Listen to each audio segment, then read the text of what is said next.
కానీ నిందించకు. కష్టపడితే ఫలితం ధనంతటికి అదే వస్తుంది అంటాడు కృష్ణ భగవానుడు. అసలు గట్టిగా చెప్పను.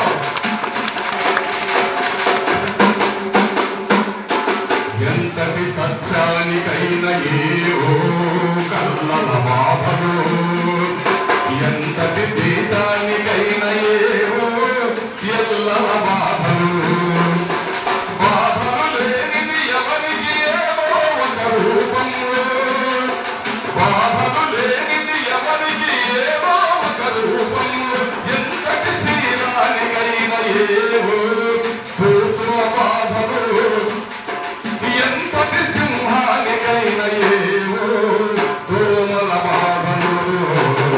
చేతకాని తనమంటే జాతకాన్ని నిందించడు, నమ్మలేని సరుకుంటే అమ్మకాన్ని నిందించడు.